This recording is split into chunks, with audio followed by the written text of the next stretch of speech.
That's right.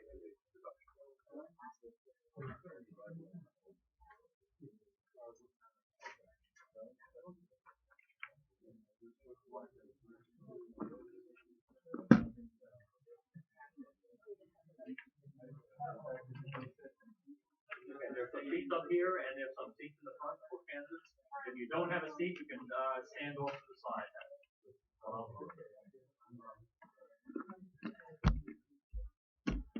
And in a moment, we will begin the press conference featuring Green Party candidates from the state of Texas, where we are gathered for the Green Party's 2016 presidential nominating convention. And just a few words first about what's happening tomorrow. Tomorrow, 9 a.m., there will be a press conference, 9 a.m. in the morning, for presidential candidates. That will take place right here in the in this room. And from there, we'll head over to the theater where the nomination program is taking place. There are some speakers in the morning, including presidential candidates. We'll break for lunch. After lunch, we will have two keynote speakers, Yane Nago and Dr. Cornel West. And following their speeches, we'll have the roll call of states. That will be the actual nomination process. When they're finished, when we have the final tally, we'll have the acceptance speeches from the vice presidential and presidential candidates. And that will continue in the theater. After that program, we will return to this room for a special press conference for the presidential and vice presidential nominees. That'll probably begin between 4 and 4:30 if everything runs smoothly. So, in any case, I want to turn the program over now to Martina Salinas, who is running for Texas State Railroad Commission, and she will introduce the featured speakers at this press conference.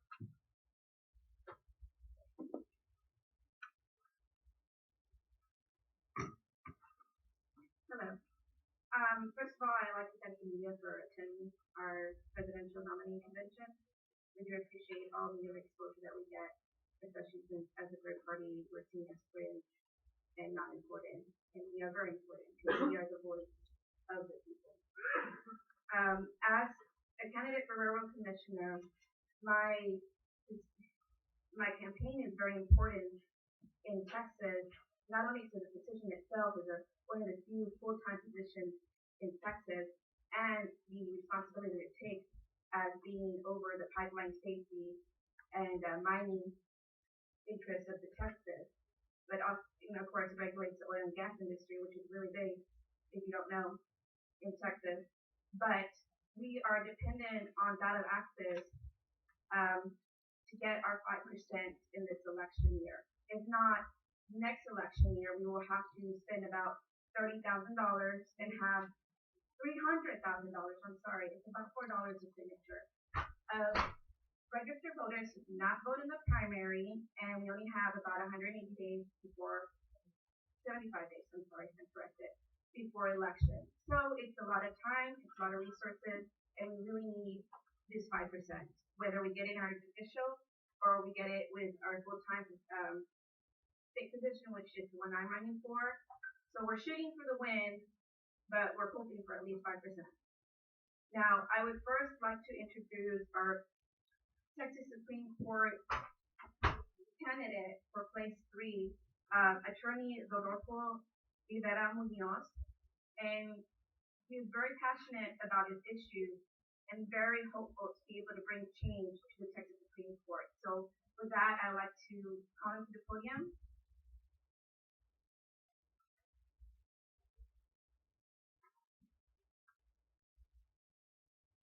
Thank you, Martina.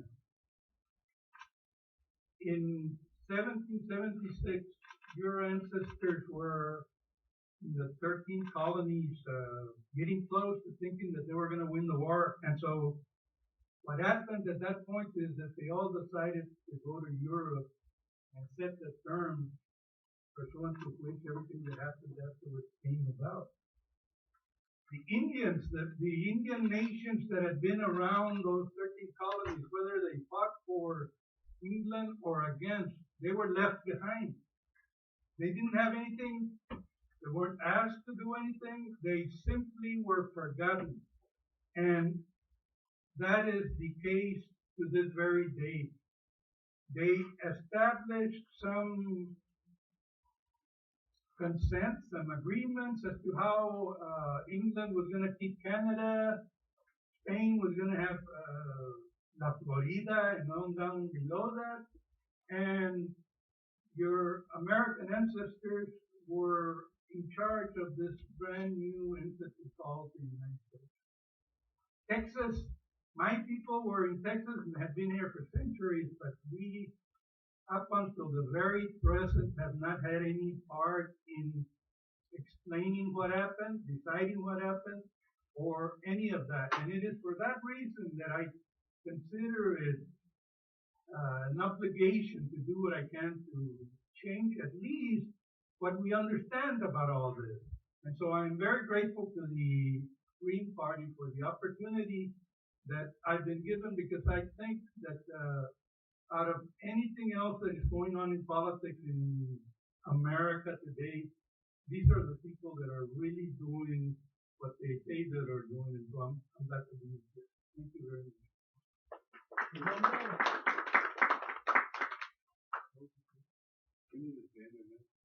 That's Rodolfo Rivera Munoz for Justice Texas Supreme Court Phase 2. First name Rodolfo Riera.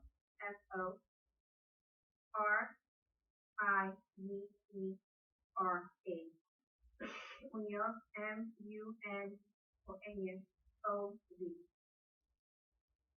Now, our next candidate is from Travis County. She is running for sheriff. And let me introduce Debbie Russell.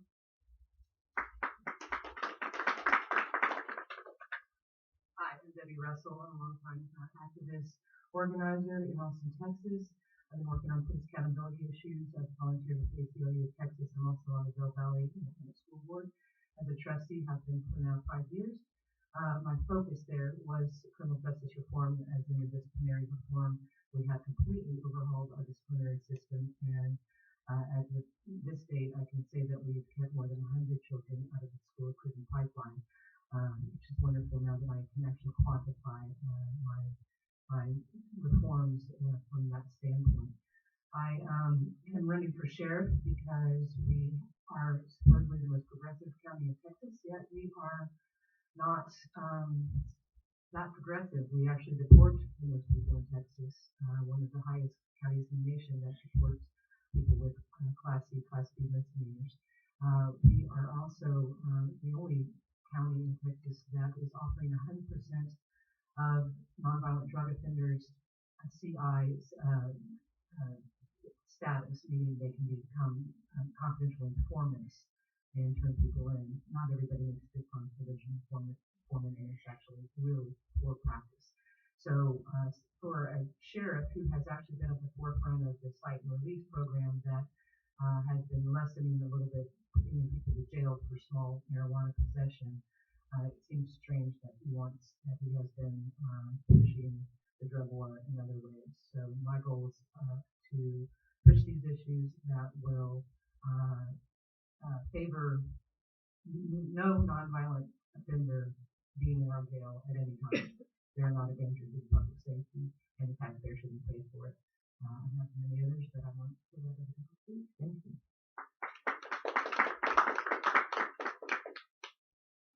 Okay, next we have a Congressman candidate Gary Stewart. He's running for U.S. House District 32 out of Dallas.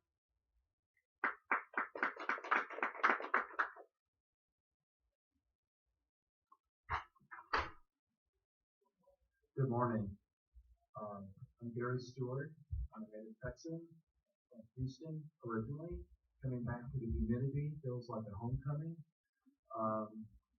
But I am running for House District 32 against Pete Sessions. I'm also a chief organizer for System Change, Not Climate Change, the Eco-Socialist Coalition for the United States and Canada up in the Dallas-Fort Worth area. The reason why I'm running is manifold. I've been a green, or at least green at heart for a long time. I was one of the early organizers for the Greens in Texas back in the late 80s, as well as working with the National Greens on developing a platform for LGBT people back in the late 80s. But really what drives me is climate disruption, global warming. As you all know, we have very little time, precious little time, to drastically, radically reverse course. Not only no carbon emissions, and I should add methane emissions, but negative emissions. We've seen the disruption here in the state. I saw the flooding that happened here in Houston earlier this year. Each month is hotter than the next, on and on and on. And yet we have a Congress, we have a government, local, state, national, even international, but national government that most of them refuse to believe in the reality of global warming and climate change. And Pete Sessions doesn't believe in it. Or he's not allowed to believe it due to his corporate masters, particularly the oil and gas industry, which he is beholden to. And I just couldn't stand by and watch that happen. Of course, the other corruptions, basically a government that it no longer serves the people, but their corporate masters. Really, our government is the legal arm of Wall Street, corporations, and the fossil fuel industry. And I know it's a long shot, but there had to be someone telling the truth, and showing a clear vision, moving away from capitalism to an eco-socialist future that is just for everyone, that is not racist, that is not classist, that is not homophobic, that's not sexist, that ensures equal health care, equal access to health care, to quality education, for women's reproductive rights, and to stand up to institutional racism, which, of course, Pete Sessions fails terribly. So that's why I am running. And I'm really honored to run as a Green. I had the distinct honor of hosting Jill Stein at my home when she came to Dallas last year for a fact-finding mission. And she inspired me to join the Green Party. So I hope to do the party right and win in November. Thank you.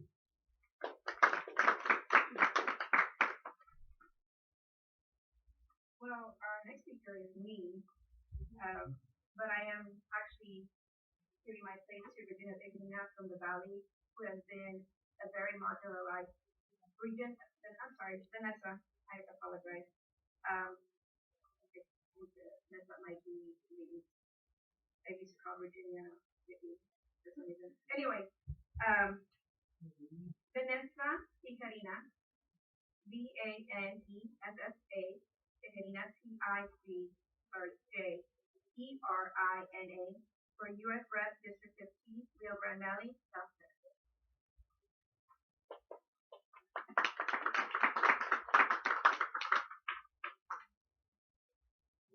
Hello, everyone. I'm Vanessa Tijerina, and I am from deep South Texas. So when you think of deep South Texas, most people think Laredo. Most people think San Antonio. There's a whole other part of Texas below that that doesn't really get a lot of recognition. I know whose attention we did get. We did get the attention of the director of the FBI, and he visited us personally a year and a half ago. And before or since then, I have never seen the director of the FBI ever visit a community because of the issue in that community, because of the crisis levels that existed. So I've been a nurse. I've practiced in Texas as a nurse for almost 20 years. I have 4 children, ages 19, 12, 4 and 2. So yeah, I got some skin in the game when it comes to our future. And yes, I have insight into um, the deficiencies that are in our U.S. school system. Being a nurse for so long, I have been able to identify huge problems with healthcare access. Um, this isn't the forum to go on with a lot of the things that I'm saying, so I'm just going to touch on them. I will tell you that I'm well versed in everything that I'm saying, and if anybody wants to ask me questions later, that's fine. Now, the reason that I decided to run was because I saw that the person who has been in power since I graduated high school down there is no longer running for the seat. I knew from my experience, I absolutely understood that we were not going to get the type of candidate that our crisis situation needed. We just were not. It was not going to happen. They didn't even need to give me a list of folks who were going to run, and I already knew that. So I decided to run. I decided to throw my hand into the ring simply because I'm one of the 99 who wants to fight for the 100%. Even though we have folks that are fighting against us, I'm still fighting for them. For whatever reason, whether they're in denial, whether they're part of the corruption, whether they just don't understand, they don't know, I'm still fighting for them. All groups are fighting for them.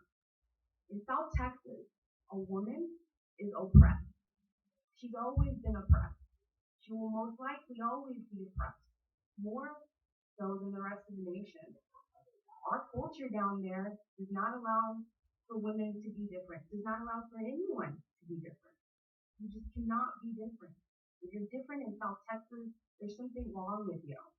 If you're talking about corruption, like I did, I understood that whatever candidate was going to be filing for the seat, not one of them was going to say, you know what, I've opened up an FBI investigation against a governmental agency, and I have no qualms going ahead and saying that. Well, I have. And I knew that it was going to take somebody that was going to hold people's feet to fire in order for change to happen. Why the Green Party? Why am I running under the Green Party? Because I understood the majority of the bad decisions that were being made were because of conservative Democrats and Republicans. Let's go back to 1776. It's 2016. We are in a revolution. We are in a revolution. We don't have muskets. We have boats. Boats are our muskets. What folks don't understand is like what she emphasized, is that even though we won't take it all this year, we will eventually take it. It's like a drop in the bucket. And eventually that bucket's going to overflow. Even if it stays stagnant for 2 years, for another or 4 years, it still has the potential to overflow, and it's going to. And when it does, that's when change occurs. Why else the Green Party? Because they're the only ones that are directly left of center.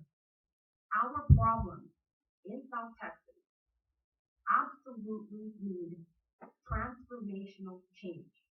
You're not going to get transformational change from a party that wants to stay in the center. You're not going to get transformational change unless you veer away from the conservative. The conservative approach to our problems is the issue. One more thing, I think that I want to give a shout out to the chief of police in Los Angeles. During this whole Black Lives Matter crescendo that happened just a few weeks ago, he had some cadets graduate, and he spoke to them, and he asked them, and he did something that was very progressive. He told them, I need you to lead with empathy. One thing that needs to be a big deal in this revolution, and folks need to understand, is empathy. And it's my opinion on the political spectrum, as you move from left to right, empathy decreases. And I think we can all sit back and think about the Republicans in our lives, the most conservative people in our lives, and we can definitively identify moments in which they have shown us where they are void of empathy. There's a reason that that chief of police brought it up. Because when you have folks that are representing the public, that are supposed to be protecting the public, servicing the public, you absolutely need to have empathy. And I'll leave you with this. I'd like folks to think about an America where everybody with a badge, or at the very least, everybody that's running for an elected seat at every level, city, school, county, state, federal, presidential. Imagine an America where they had mandated IQ, mandated empathy quotient tests. Imagine that. Imagine an America where the public absolutely is aware of what those numbers mean. Imagine an America like that. Until we start electing folks that are intellectuals and have a high level of empathy, we are not going to get the change that America needs. That's it. Thank you so much. Vanessa Fiorina, United States District 15, South Texas, Rio Grande Valley, all the way up to Guadalupe County. Thank you.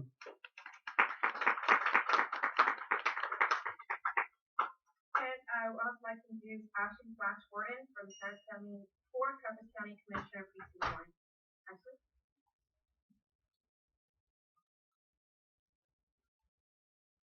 Good morning, everyone. I do want to apologize for being late. I drove from one city with traffic to another city with traffic. So I'm just getting here, but I'm very happy to be here this morning. As they introduced, my name is Ashley Gordon, and I am a part of the Travis County Green. I'm running for County Commissioner for Precinct 1. In case you haven't been to Travis County, this is where our capital is. Let me tell you a little bit about us. I am from Travis County, where gentrification is happening in real time. If you have been to the city of Austin, East Austin used to be historically black. Now in East Austin, if you drive through on 11th Street or 12th Street, you'll see new developments, but you don't see old spaces. And if you do see those spaces, they have to travel in from Pflugerville or Manor in order to enjoy the few cultural relics that still exist in the area. Every day, people's homes that they got from their grandparents and great-grandparents are torn down thanks to eminent domain and replaced with condominiums that are being filled with the tech bros. I know that's not a politically correct term, but that's what's happening.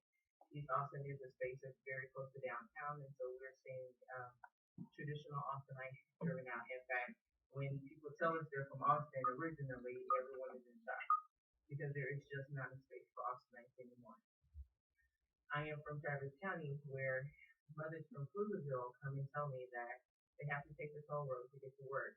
So only take 20 minutes to get to work. They can't take I-35, or they'll have to wake up another hour earlier to get in. Now, this mother has been forced out into Pflugerville, which is north of Austin, because she can't afford to live in the city. Her family can afford it.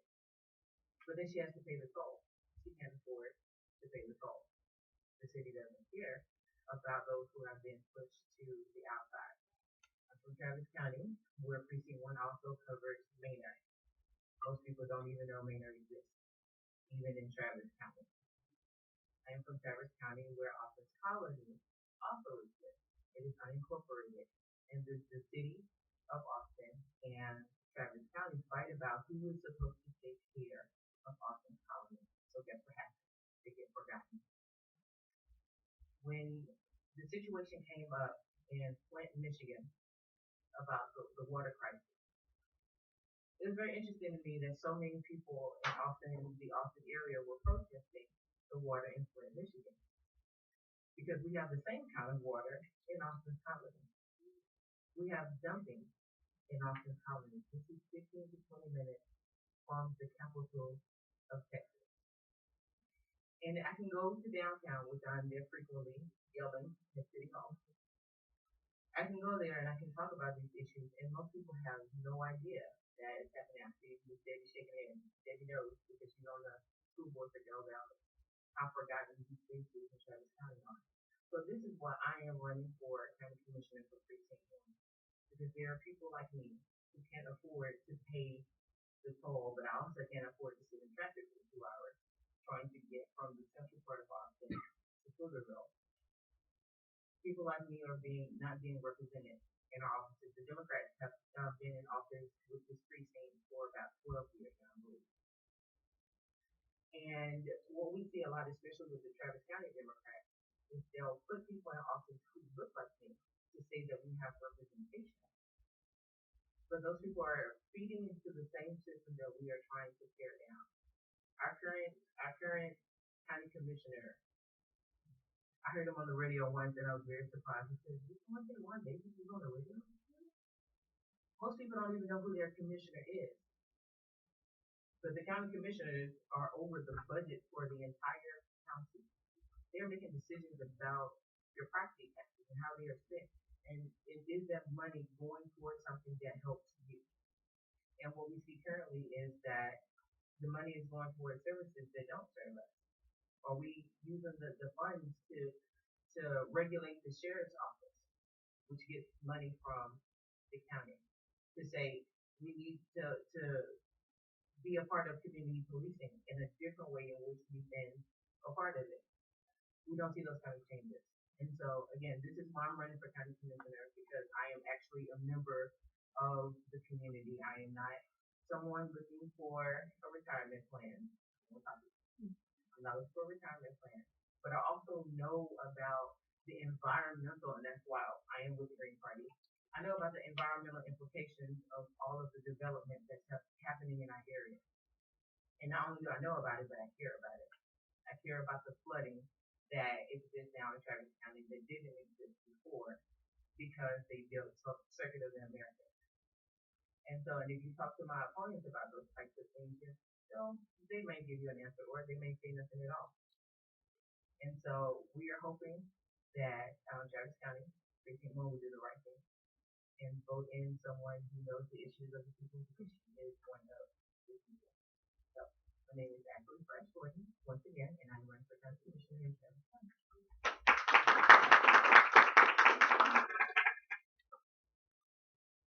Thank you, Ashley.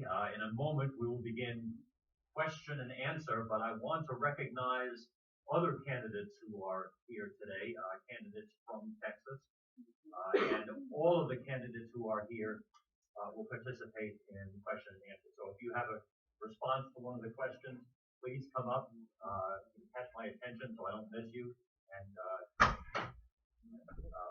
let us know what you think. Before I do that, I want to introduce a candidate who was not able to be with us at the 9 a.m. press conference. So she's not from Texas, but you did live in Texas for many years. I'm in Texan, New York. Texan, New Yorker. Robin Laverne Wilson is running for the U.S. Senate in New York. And Robin will participate in the Q&A with us as well. Okay, let's see. Who is with us? Hypocritical assholes. I have autism. I suffered. I was almost arrested last night. I was told I was supposed to speak, and it didn't happen. And I'm calling that out. And you're backing one of the whitest, richest people when we're supposed to build a diversity party. How are we supposed to build a party when we run a petty bourgeoisie women's wives? All right? I got harassed by the cops yesterday. I've been kicked out of businesses of all races. I went through special education. I have to climb up hills a lot harder. And you're not going to allow a candidate with autism and if the first time it's happened to speak? You guys can all go to hell because I was told I could.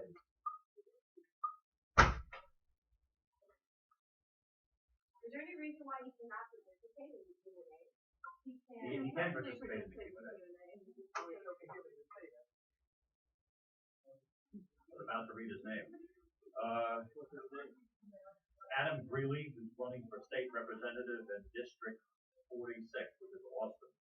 We also have Mary Gordeau. Did I say Gordeau? Gordeau. You can stand up when I say your name. Mary is running for the U.S. House in Texas, District 16. That's the El Paso area. Paul Pitkin, running for... what about these two that were supposed to speak? Why didn't we get a chance to speak? I was told. You can participate in the... No, I was told I get 3 minutes. I have been oppressed my whole fucking life, and I wanted to talk about raised by a single mother that worked in the poor areas of Minneapolis, and I was giving them right. Alright? I've been through some real shit. I've been tear gassed. I've been beaten by cops. Alright? I've been robbed at gunpoint. Alright? I don't live in the suburbs. Alright? Why in the hell didn't I get my 3 minutes that I was told by my friend? Alright? That's unfair. And you know, you can say, oh, whatever. But you guys are full of crap. You say people with autism should have the ability, because people with disabilities defines race. Everybody has it. We get messed with. And then we get very few people that back us up. Because they can't see you have a disability. Alright? And I'm tired of being oppressed. And I'm tired of people not listening to me. Alright? I know more about global politics and all of you, and I'm sorry. But I was told I would be able to speak. And so were a few other people here. And that's shame. And the fact that nobody has given any other attention to all the other candidates for president. Jill Stein is a petty bourgeoisie twit. Well, let's move forward. Well, you know what? This is a democracy, and I would like to take a moment to amplify. According to this, I was told that at 11 a.m. there's also press conferences featuring Green candidates running for local and statewide office in Texas and across the U.S. I was not able to attend the 9 a.m. one. I came expecting my 3 minutes as well, and I was denied and was told it was changed, but this is what I was given at registration yesterday. Now, I don't have to take the 3 minutes, but I do think that that inconsistency needs to be made public knowledge. Thank you. And that also applies to this gentleman here. Okay, well, he got through. Thank you for being honest. Paul Pitkin, running for 20th U.S. Congressional District in Texas and Bexar County. Behar. Oh, sorry about that. Brian Harrison, running for state legislature in District 147 in Houston. Kevin McCormick, running for the U.S. House, 24th District in Dallas-Fort Worth. Travis Crystal, running for state representative, was it the 92nd District in the Dallas-Fort Worth area. And Katia Gruner is running for state representative District 51 in Austin. Gary Johnson. And I should mention that Pat has been a leader in the Green Party for quite a while, and was a presidential candidate in 2008. So now we'll entertain questions. Yes. Hi, I'm Lee McQueen from McQueen Press, and I was wondering, we're concerned about Jill Stein having a chance to debate her opponent. Have any of the down ballot candidates had an opportunity to face their opponents, whether Republican or Libertarian or Democrat, or do they anticipate doing that? Vanessa, and then, sorry, Ross. And then Well, I'd like to go ahead and say that what's happening at other Greens, what's happening to Jill Stein at the national level, what's happening at the city, state, local, and county level, all levels. Now, there in South Texas, I have been campaigning since December. Granted, just so you know, I have not been campaigning hard, and I will start doing that in 2 weeks. When we started having forums, there were big, huge entities that were well known amongst the establishment down there. They wouldn't consider me. They gave me all sorts of excuses. You know who finally formed forums that finally allowed me to have a voice? It was students. Those young folks are the ones that are going to propose. Young people are going to be the ones that propel this movement. Were it not for them, they were college students at a community college. They were progressive young Democrats that did this because they were being democratic. They were exemplifying democracy by allowing all candidates there. So I can tell you that in South Texas, we're having the same problem that Jill's having at the national level. And let me tell you something. People need to understand, if Greens were given the exact same air, you know what? if Greens were given 75%, in my opinion, 75% or 50% of the airtime and the media attention that other parties get, I guarantee you the public will fall in love with them. And perhaps that's why we've been included.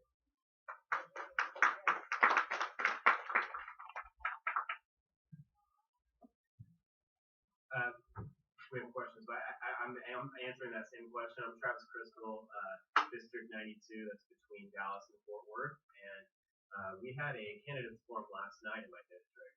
All four candidates were invited. The Libertarians didn't show up, but I debated our incumbent, Jonathan Stickland, and the Democratic challenger, Kim Leach, and it was a great success.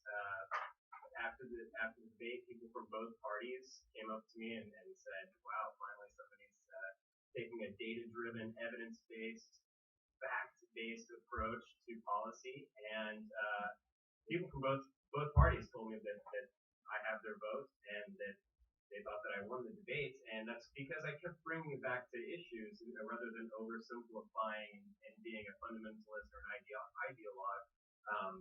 A lot of what people were bringing up was being discussed in overly simplistic terms. Less government means more freedom. So then I would have to bring that back to our criminal justice system. If our libertarian, conservative, Republican friends want the federal government out of our state, then we need to look at the Customs and Border Protection on our border who are terrorizing our fellow Texans. And so I believe that in debates, if Green candidates have a chance, I think we have a unique opportunity to talk about issues from not only a fresh perspective, but from a clearly uncorrupted position. Since we don't accept corporate money or money from lobbyists or special interests, and we are not part of one of the two sides that have been told that they must treat each other like enemies, we have a unique ability to have everybody's ear. And so I am formally challenging our representative, Jonathan Stickland, to a more proper debate where rebuttals are allowed, and we're going to be working on getting that done in October. He's invited.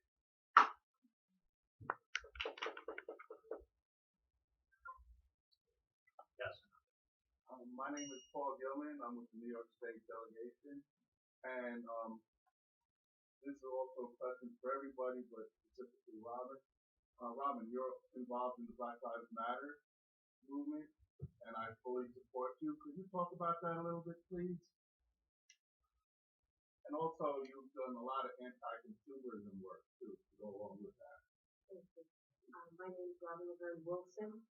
I was asked by the Green Party to consider being the candidate for against Chuck Schumer because of the work that I do intersectionally across issues. I want you to know, Sister Flash, that I am a witness to what's going on in East Austin and was in fact having the same conversation about that's exactly what's going on in Bed-Stuy, Brooklyn, in Bushwick, in Flatbush, in the East Village, and ironically now East Austin is called East Village. I'm running for our lives because in this body that I have, in this gender that I embody, in the social class I was born into, I'm the daughter of a Vietnam career veteran, and I, in my body, feel the intersection of all of the issues that is oppressing all of us. That's why we say all lives will matter when Black lives matter. And anyone who is threatened by our demands, I am here to also amplify the movement for Black Lives platform. It is everything and exactly what we are fighting for. And again, when we come up, everyone rises up. If you think about it, what exactly is reparations? All of the people that Donald Trump cheated, they're suing them for reparations, right? How about the fact that so many of us have attended public schools that are tragically underfunded and don't even have a chance to even attend a college? So, in summary, all I want to say is that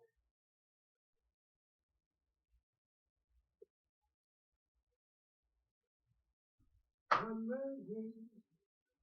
running for our lives, yeah. Politicians keep on lying.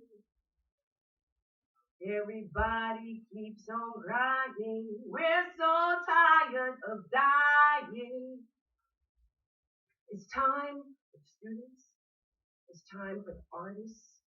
It's time for all of us who are sick and tired of being sick and tired to stand up to these career corruption crooks like Chuck Schumer. It's time for us to amplify the honest amateurs like myself who come in and say, my platform is your platform. I am predominantly an empty slate here to stand up to all the evil that is being done to us by career corruption corporate politicians. And that's basically all I'm here for. Thank you. Robin, just send me that.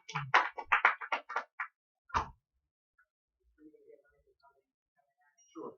I just want to say Come that up here. I want you to be respectful. Today there is a Take your space, sister. Yes, take the space, fill the space. I just wanted to invite everyone out to my workshop today called The State of Black America. I think it's at 1 p.m. Check here. 2. Okay, thank you. But yes, and so and hopefully Ms. Robin will be available. But if you want to talk about, like, have a real conversation about what it is, like as she said, to be in this body and living in this country in this political and social climate, come and see us today at the State of Black America.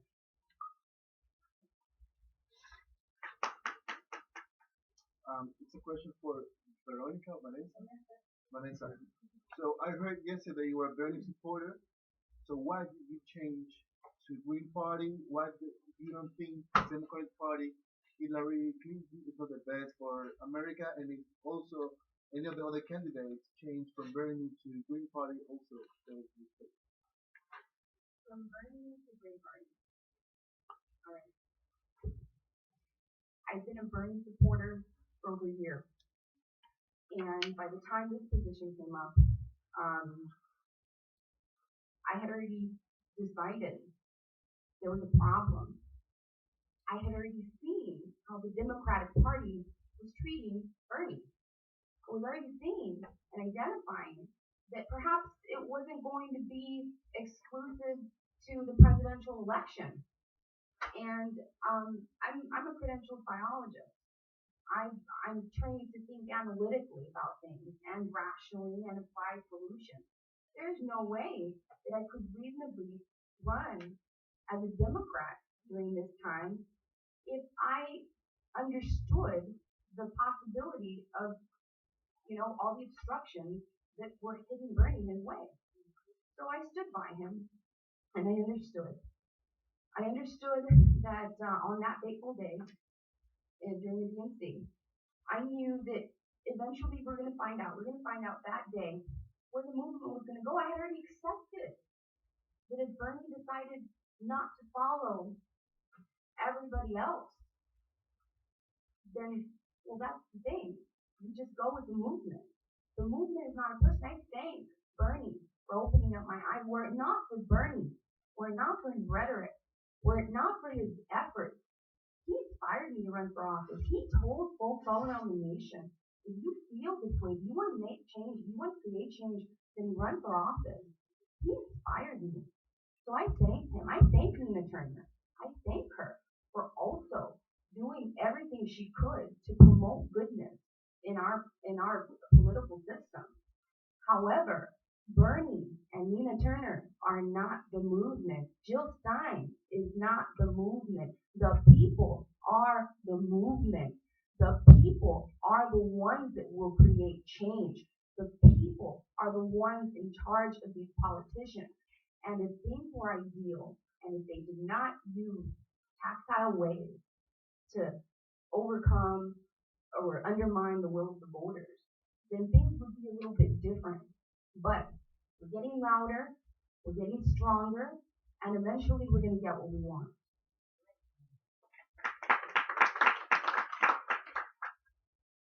Yes, sir. Yes, I'm Ron Wanator from Harris County here. I'm going to ask our regular commissioner candidate, considering that much of the state revenues has been from the so-called fossil fuels, and we have been against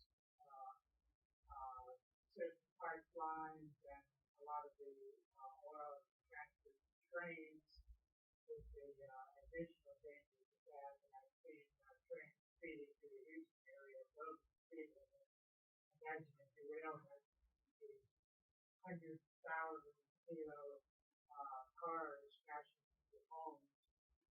But my question to you is in terms of changing over to a less fossil fuel economy, we're not using coal and oil so much. With the state revenue, what would you emphasize in your position as railroad commissioner over the state general and so forth as a tactical base? How can we improve the state's economy in terms of revenue? Martina? Thank you, Mark, for the question. Of course, Texas has a very long and proud history in oil and gas, but we need to become the industry leader in renewable energy. We need to have wind farms. We need to have solar farms. We need to explore more hydroelectric capacities in the Gulf of Mexico, not just put drilling rigs, but also hydroelectric turbines. That is where we will get our revenue. We will be able to give our tier 1 universities, like the University of Houston, good job to them for achieving that status, research grants, to be able to see where our funding can go, what revenues we can achieve, what kind of output we can achieve with hydroelectric, with wind, whether it is feasible to be able to put a wind farm or a sun farm out in the West Texas, whether the Texan citizens want it and not impose, not exert our eminent domain over them like they are with pipelines. I don't know if you know this, but in the valley, they're opposing a liquefied natural gas plant. Nobody wants it there. The only ones that want it there are industry. They want to export this natural resource that we have, but they say it's for national security, but we're not keeping it in the country to keep it safe and have our resources protected, but we're going to export it so we can make some money. We're having a pipeline go through West Texas to beautiful Chilean desert. Through private land, French owners don't want it. They don't want this pipeline going through their generations held branches. But no, it's okay. The industry wants it because we're going to export that to Mexico. We're not going to use it. It's not going to benefit anyone in Texas. We're exporting it to Mexico. And most of those companies that are exporting it aren't even in the U.S. They're not even Texas owned. So we talk about national safety and protecting our resources, but we will keep it in the ground where it's more protected, where it is safe. Our natural resources of water and air and sun are the cleanest, and they will project us into the future with the best climate that we can achieve and hopefully reverse this damage that we have done to our Mother Earth. But we're not doing it because corporations don't want it. We are putting private interests over, we're putting corporate interests, private profit over private citizens. So I'm sorry, I didn't mean to expand on this. I will be speaking tomorrow at before the keynote speaker. So, but thank you for the question, Yolanda. Yeah, and in addition to that, because of efforts by organizations like Public Citizen Texas, until I guess recently, but maybe still is the case, but Texas is the leading producer of wind energy in the United States. So Texas is reluctantly by the oil and gas industry, and they're fighting it. They see the future is green and they don't want it. But already major efforts have been done, and we can continue to do it. Yes, we can have we can have a higher percentage than we do right now. What we do right now is very minimal. Even though we are the leading state, we're very minimal. Yeah, please go over to the microphone. My name is Kevin McCormick. I'm running for the 24th Congressional District, which is between Dallas and Fort Worth, the suburban zone. It's a very nice place if you like that kind of thing, which I do. But I do want to point out here, this business of the fracking industry providing revenue, it is a chimera. It's an illusion. They do pay money into this royalty fund, but the infrastructure damage, the loss of property values, and the pollution of the water table is more than they pay in. Texas right now has got a bill of almost $3 billion to fix the roads that have been destroyed by the fracking industry. And who knows what the cost will be to clean up the water table. And then property values are declining. So this is not an advantage. It is a loss all the way.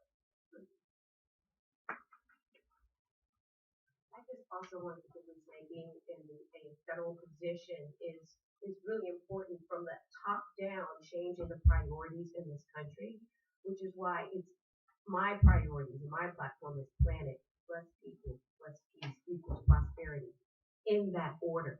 And when you take care of our planet, our Mother Earth, which is the source of all life and all wealth as we know it, then that fixes about 75% of all the other problems that we have in this country right now.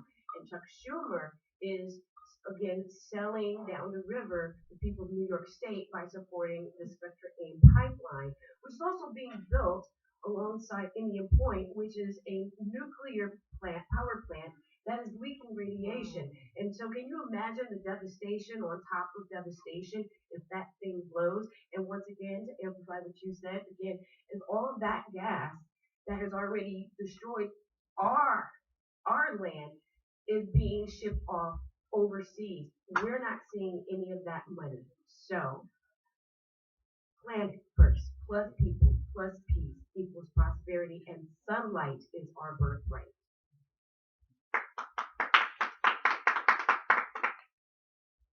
Hi there. I just want to add that this is just one issue that it's become a privilege in America. It's become a privilege to live in a state where you have a good quality of life. Simply because you know what the qualifying for that is? That is having a non-conservative Congress. You can tell Seattle, Colorado, you got folks living in states. When you look at them, if you take away America, you don't even look that they're all part of America. If you look at one state, you look at another one. It's as if they're different countries. It's as if they're different countries. And let me tell you, this environmental thing, let me tell you how different I am. From 2nd to 3rd grade, that summer, for the first time, I read Rachel Carson's Silent Spring. I then proceeded, when school started in 3rd grade, to educate my fellow students on the dangers of not treating animals well and the dangers of the environment, the dangerous perils that the environment was in if we didn't do something about it. I became the weirdo. That was my first attempt at activism, and I became strange. So, I'm not a weirdo anymore. I'm here in the room of convention. mentioned both weirdos. So, yes. So, when we're talking about LNG, I'll let you know, in South Texas, it's interesting. It's interesting. If we look at New York and we look at all of the different areas where we are having folks saying, we don't want you messing with our Earth's crust. We think it's causing earthquakes, maybe, perhaps.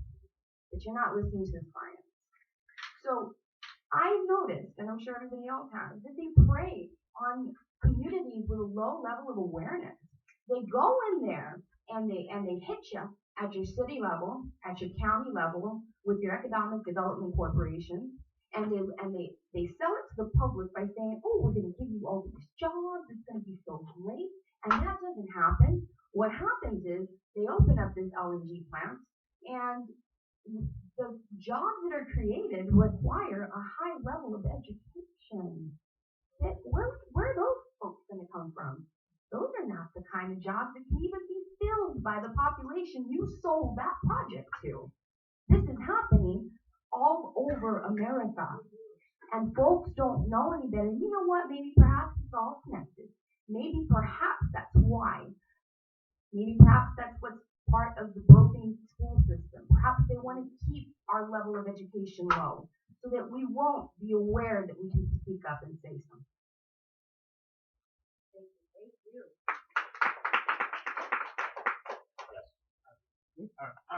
Dr. Van, Daily Cougar. I had a question for Robin and actually Flash Gordon. Both of y'all talked about police brutality, Black Lives Matter. I've heard talk briefly of reparations, community policing. I know right now there's an occupation going on in New York with a demand to defund the NYPD. I wanted to know what y'all would recommend in terms of concrete policy to make Black Lives Matter. What would y'all recommend in terms of concrete policy?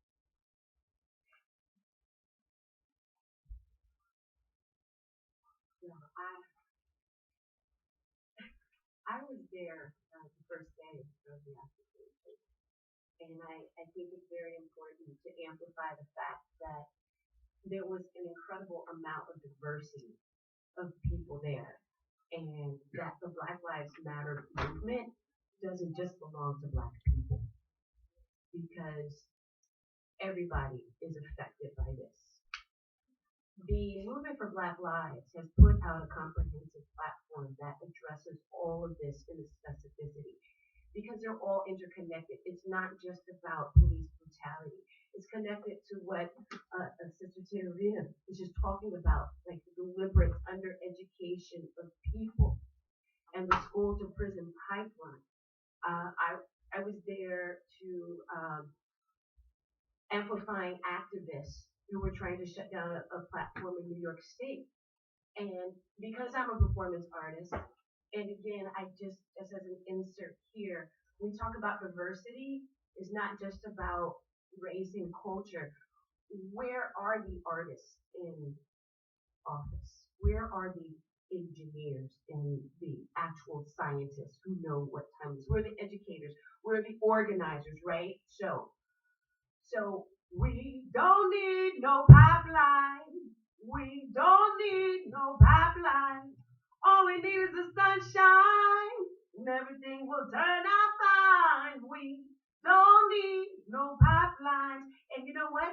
There's two pipelines happening in Peekskill. There is the Spectra AIM, and there's also the school to prison pipeline. And once again, they're all interconnected. How about not only releasing the nonviolent drug offenders and giving them reparations for the abuse that they have endured at the hands of the state, but if prisons are really supposed to be there for reformation, why aren't we educating people who are incarcerated? And they are probably incarcerated because their schools were underfunded in the first place. So once again, it's all about the intersectionality of all of these issues. You can't just talk about one. And why is there so much hostile police brutality that tends to happen in these communities of color? Again, either we're under policed or we're over policed. There's no middle ground. They're not there to serve us. That's why the community says, well, we can police ourselves. But it's difficult to do if we don't have the resources. And if we don't have the resources, it's because we can't get the right jobs. And we can't get the right jobs because on one hand, we're undereducated and also because we're being underpaid because of the skin that we live in. So the answer to that is just go to the Movement for Black Lives website and look at their complete, comprehensive, brilliant platform that elevates everybody who is in the intersection of race, class, and gender. You're good, girl. I probably should have gone before Rodney. No, I actually don't have too much to add to that because she did an amazing job at expressing exactly what we think when it comes to policing and police brutality. It's more than just us getting stopped and not treated right at stop and getting brutalized or killed at stop. It comes back to a whole mentality that we have in our country, and that's what we're going to be talking about today in the state of Black America. It comes back to a mentality that we have about how we perceive Black and brown people, how we perceive darker people to be a threat. Am I wrong? And so when I think about policing and what it should look like, I think about my hometown. If you're from Houston, you're probably familiar with Port Arthur, which is just southeast of here. So I'm from Port Arthur. I didn't know there was an issue with policing until I moved to Austin. Because where I'm from, we're actually connected to our officers. Our officers are our former classmates. They're our church mates. We go to games together. And if they have to be called, because I'm also from a community that if something's going on in your neighborhood, my dad started the neighborhood watch, y'all. When I was in elementary, I grew up around drug dealers and prostitutes and gangbangers. And one day, my dad, who was a senior citizen when I was born, and his friends came up with the neighborhood watch. It wasn't the police that changed my neighborhood. They were a support system if we needed to call them, but my neighborhood got tired of my neighborhood looking like that. And I think we need to get back to that. But we also need to have officers that if they do need to be called in, they need to be like the officer that I called when our neighbor, thank God she's gone. She was making too much noise, and I had gone over as a friendly neighbor and asked her to turn down her music. I gave her trying to sleep. We had to call the police. The officer came over. He was very calm. He knocked on the door, and he spoke with them as if they were human beings. He did not assume that the people at their residence, as if they were a threat to him. He did not go in with that mentality. And that's what we're seeing too much of in our country. If I hear the term, I was fearful for my life. One more time from an officer. If you are that afraid, then you should not be on the police force. And I don't want us to act like this is the only, I will not start preaching, I'm sorry y'all, but I don't want us to act like it is the only profession because it's an excuse. And the reason why I know is because it's not the only profession where you have these types of dangers. I was a teacher. There are people who try to sell drugs in my class. There are people who bring guns to school. Ask Sandy Hook what happens when you work at a school and how a teacher and teachers died to save the children at that school. But I don't get to brutalize my students because there's a random fight and I was afraid for my life. So I get to shoot my students. I get to attack them. And so we have to address all of the police codes. We're talking about the school to prison pipeline, how we allow our officers to act, how we allow them to be chosen, and then those who are already in office be in a position.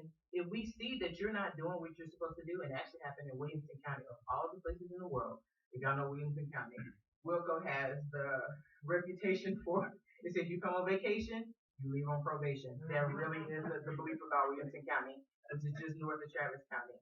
They found out too that the sheriff's office found out two of the officers in their county were in the KKK. And they were fired.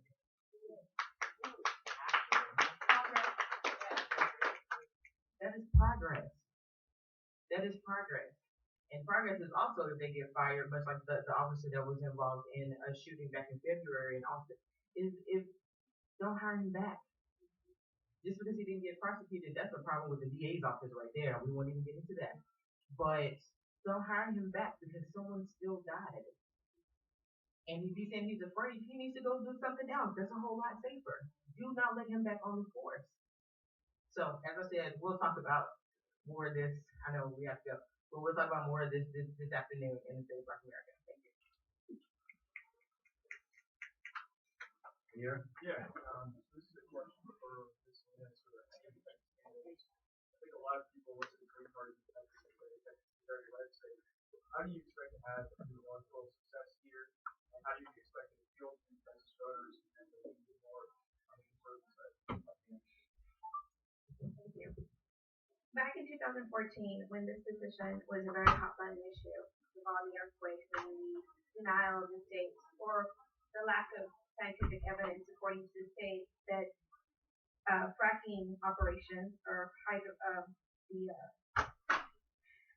the practice of inserting the wastewater from fracking back into our earth was a really big issue. In Texas, there was a lot of invitations to go speak at different communities, Bryan, Texas, Nico and Medina County, and other states, other parts of the other states, El Paso, which is more liberal, as you know. But I went into these not knowing that they were ultra conservative. But at the end of my presentation, I had people that were very conservative and had never voted other than straight ticket or come up to me and say, thank you. Thank you for saying what you say, because you tell the truth. I have grown up with the oil and gas industry, they would tell me. And they say, I see what you're saying. I've seen it on the ground. And I was surprised, because finding out they were conservative, you think that they're not going to listen to you. But I was able to get my word out, and I was able to speak what they wanted to say. I was their voice. And I see that the only way that we're going to be able to get our word out is with the help of the media. If we don't have anyone reporting and putting out there what we say and what we stand for, no one knows. I did very well when I was in counties, in positions like this, town hall meetings, and they accepted me openly. But other people don't know about me because everybody refuses to cover me. I've been to forums where all 4 candidates were invited back in 2014 because for some reason this election year there's really not many invitations. But the Democrat would show up, the Libertarian would show up, I, the Green would show up, and not one Republican would show up. Why did he have to show up? When he was running with the governor candidate on his multi-million-dollar campaign. Why did he have to come and speak with the rest of the railroad commissioner candidates? Because Texas is red. Texas believes the small percentage of Texas that votes red. That's the only reason we're red. If everybody in Texas that was eligible to vote, even registered voters, which is a small percentage of people eligible to vote, voted, Texas would not be red. We would probably be blue back in the days of Van Richards. And probably now, we'd probably be green, because people are seeing that both parties are basically different sides of the same coin. Yeah, I'm Kevin McCormick, 24th Congressional District, 24th Congressional District, north of Dallas. Thank you. To answer your question, we're in a time of change, and people are concerned about change. They worry that change will adversely affect them, and they might not even know exactly how or why. But when things change, what are the chances? And it's probably not that good. And so this is the way that people respond, and they worry about that. They want to stay with what's safe. But we can also see that the establishment is in what I call failure mode. The establishment has an expiration date. Global warming tells us this.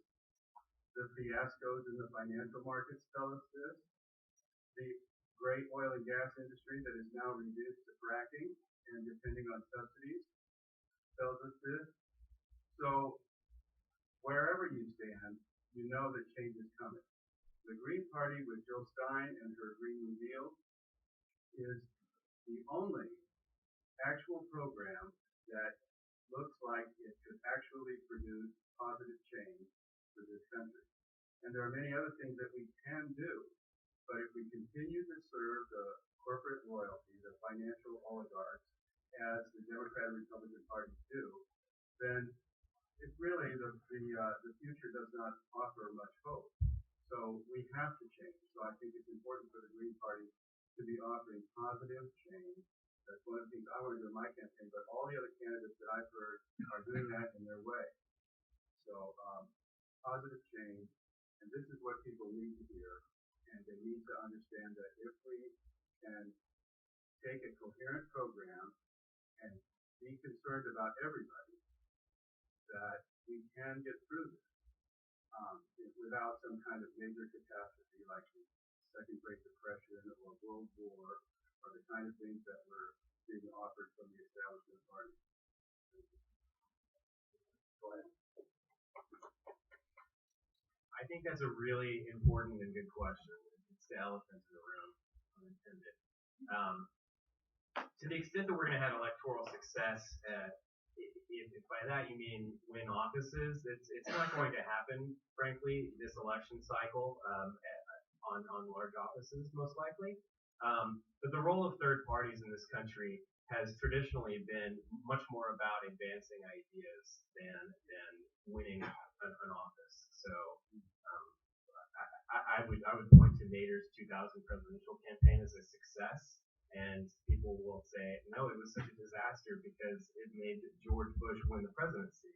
But he's left his platform online now for posterity. And we can see that if it wasn't for that campaign pushing those ideas forward, who knows what would have happened. So I touched on this earlier, but last night I debated my Republican incumbent. And I spoke to a group of more than 100 people. Not a single one of them was white. And I informed them all that you need to look up #Vision for Black Lives, and I spat it out. So the specific proposals: end the death penalty, end money bail, mandatory fines, fees, court surcharge. These things resonate with conservatives and libertarians because the Greens are the most libertarian party in this country. So, I had so many Republicans coming up to me, including the father of our incumbent and the incumbent himself, thanking me for these good ideas and telling me that they agree that mass incarceration is a crisis that needs to be solved.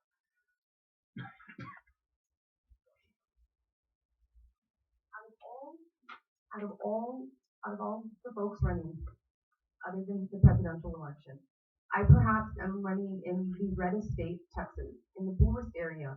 If you look at South Texas, I can't remember the last time a Republican was voted into office. So you ask me, I have the least likely chance to get elected of all the Greens. We're crossover candidates. That means that we attract everybody. We attract both parties, both major parties, and folks who don't even vote, folks that aren't even registered. I spoke at a Republican forum, and some folks were telling me, don't go. They're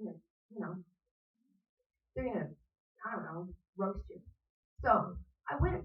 They accepted me. They did not, and I let them know when I spoke, you're not going to like my liberal rhetoric. You're just not. You're not. You may hate it. However, I'm hoping that at least one or two issues that I want you to address are more important than anything else that we don't agree on. And that resonated with them. What they want is change. They want change, and they know that they're not going to get it from their own party. They know that they're not going to get it from the Democratic Party. And so you ask how we know? Let's talk about why they're not going to vote. The only reason that you even ask that question, the only reason that that's a public consensus, how are you going to get elected with all the conservatives? Why? The majority of people that would come vote for us are working 2 or 3 jobs. How are they going to get off to go vote? It's difficult. The voter ID laws, there's been so many blockades put in place here in Texas. So we can't rightly say that could very well be a myth that this election year will debunk. And hopefully every breadth of year will be bumped. But let's not forget when we ask that question, why folks haven't been showing up.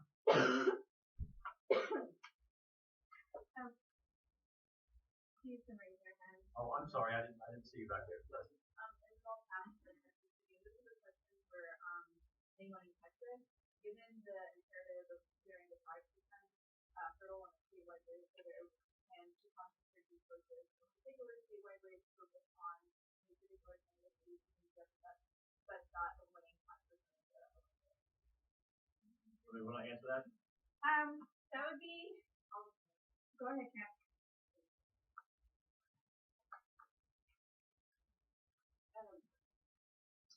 Well, first let me give you a historical background. Since the 5% rule was put into place about 30-ish years ago, only once has a non-primary party gotten 5% when there's both a Democrat and a Republican in the race, and that's because of straight ticket voting. So first off, the first thing is don't vote straight ticket is definitely part of the campaign. We need to inform people that voting straight ticket will not produce the outcomes they may think. Also, the other thing is that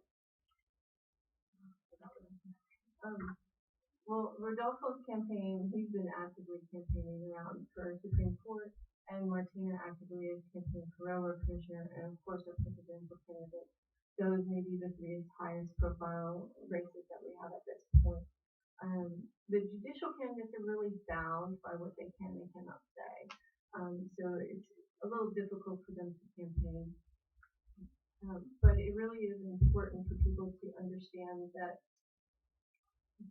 if they voted in a primary in Texas, even though they have been taught and told by those parties that they have to vote that way in November, people are told by the Democratic Party that if they vote in the primary, that they have to vote straight ticket Democrat in November.